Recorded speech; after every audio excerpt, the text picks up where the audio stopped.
Hi everyone, this is Ikhlaq Hussain Ispahani, PhD scholar in accounts and finance. आज हमारा जो question number 5 है time value of money का, वो आपका इंश्योरेंस कंपनी से रिलेटेड है, इन्वेस्टमेंट से रिलेटेड है।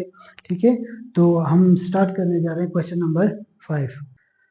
रिटायरमेंट प्लान से रिलेटेड जो टीएम में क्वेश्चंस होते हैं, तो उसके बारे में ये क्वेश्चन है, क्वेश्चन नंबर 5। हम उसको स्टार्ट करते हैं। ठीक है, Donald Johnson has just given an insurance company $20,000। Donald ने इंश्योरेंस कंपनी को अभी क्या दिए हैं?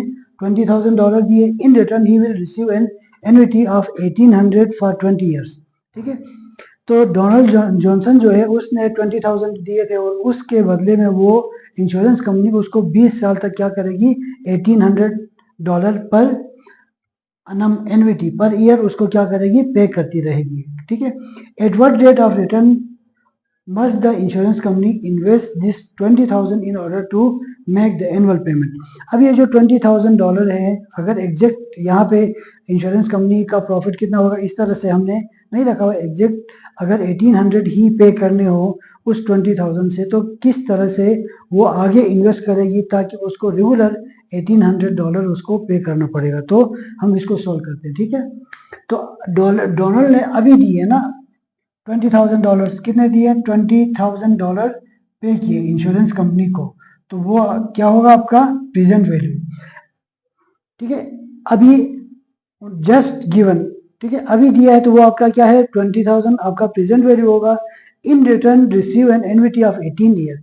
जो पर ईयर एनविटी आती है उसको हम क्या कहते हैं? पीएमटी। क्या कहते हैं? Payment, PMT. वो आपको कितना मिलेगा? 1800 पर ईयर मिलेगा। ठीक है, at what rate of return the insurance company will invest this amount to give the 1800। तो आर होगा हमारा।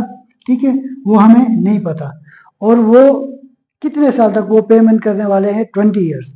तो एन आपके पास कितना आ गया? 20 आ गया। ठीक है, अब जैसे हमने जब फार्मूला ड्राइव किया था उस वक्त हमने डिस्कस किया था, तो पीएमटी ऐसी चीज़ है जिससे आप फ्यूचर वैल्यू भी कैलकुलेट कर सकते हो, प्रेजेंट वैल्यू भी कैलकुलेट कर सकते हो। उसके अलावा प्रेजेंट वैल्यू के फार्मूले से भी पीएमटी कैलकुलेट कर सकते हो, फ्यूचर वैल्यू से भी कैलकुलेट कर सकते हो। तो हमारे पास जो डेटा आ रहा है वो क्या है? प्रेजेंट वैल्यू से रिलेटेड है, पीएमटी भी है। हमने क्या करना है? आर कैलकुलेट करना है।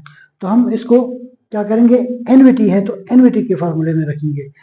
तो सिंगल पेमेंट में ये हम इसके जो गिवन जो डेटा है वो सिंगल पेमेंट से रिलेटेड नहीं है, एनविटी से रिलेटेड है। तो एनविटी का प्रेजेंट वैल्यू का फार्मूला हम लिखेंगे, उसमें हम रखेंगे। ठीक है, प्रेजेंट वैल्यू एनविटी जो है उसका फार्मूला क्या है?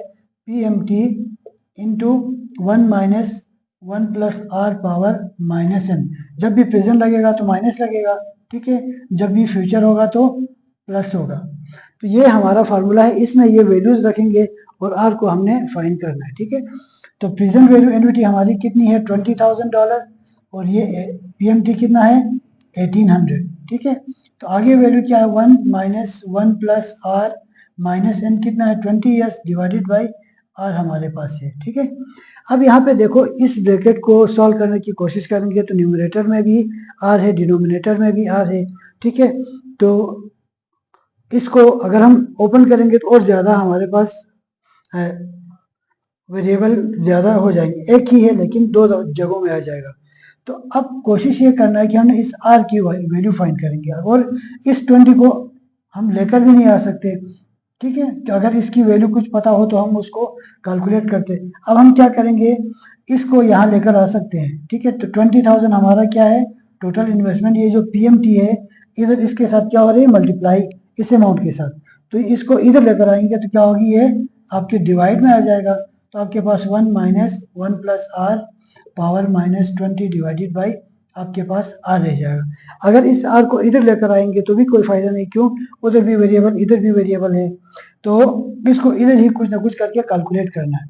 अगर इसको डिवाइड करेंगे तो हमारे पास 11.111 ये अमाउंट आ जाता है। 1 minus 1 plus r minus 20 divided by r हमारे पास आ गया। ठीक है, अब इसके दो तरीके हैं। इस तरह से अगर आपके पास फ्रैक्शन में वेरिएबल आ जाए तो इसको कैलकुलेट करने के दो तरीके हैं। एक तो ट्रायल एंड एरर बेस से। क्या है आपका? ट्रायल एंड एरर मेथड है आपका, उससे आप कैलकुलेट करके वैल्यू निकाल सकते हो, आर निकाल सकते हो। दूसरा ये है कि आप एनवीटी का जो प्रेजेंट वैल्यू है उसमें ये वैल्यू ढूंढनी है, वैल्यू ढूंढोगे, N20 का पता है और आर आप देख लोगे तो वहां पे आपके पास आर आ जाएगा। तो वो टेबल आप फाइंड कर सकते हो, लेकिन मैं कैलकुलेट करके ट्रायल एंड एरर मेथड से हम कैलकुलेट करते हैं किस तरह से होता है, ठीक है। अब यहाँ पे लेट सपोज आर की जगह वैल्यूज रखनी है। एक दफा हम करके देखेंगे 10%, ठीक है।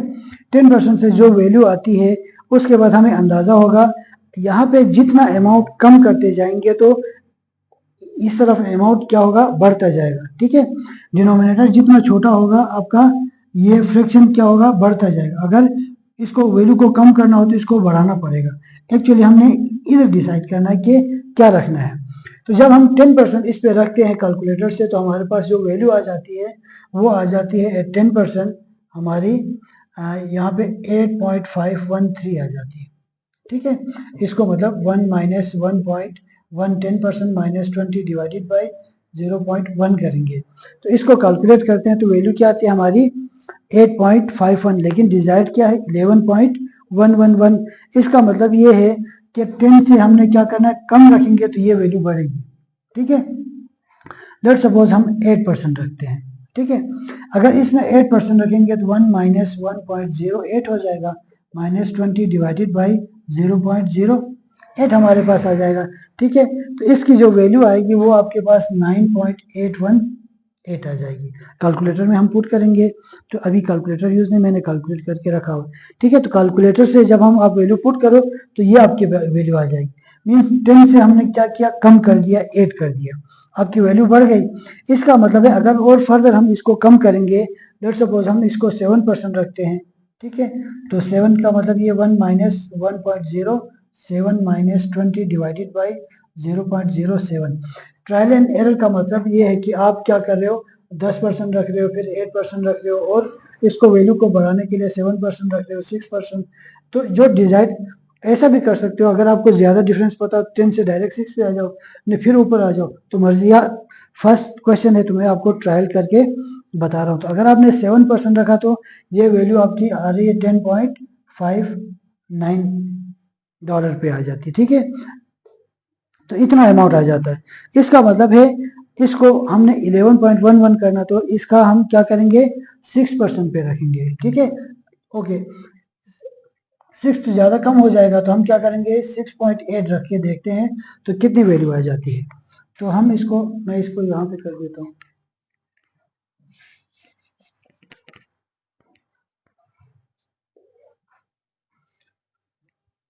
6.8% पे अगर हम इसको रखते हैं तो हमारे पास ये आ जाएगा 1 माइनस 1.068 माइनस 20 डिवाइडेड बाई 0.68 हमारे पास आ जाएगा, ठीक है। तो इसकी वैल्यू हमारे पास 10.76 बनेगी। 8 पे 10.76 आ रही, मैं इसको थोड़ा और नीचे कर रहा हूँ, ठीक है, 6.4% पे रखता हूँ, ठीक है। तो मेरे पास एरर में क्या 1 माइनस 1.064 माइनस 20 डिवाइडेड बाई 0.064 रख दिया, ठीक है। तो ये मेरी वैल्यू बनती है 11.106, ठीक है।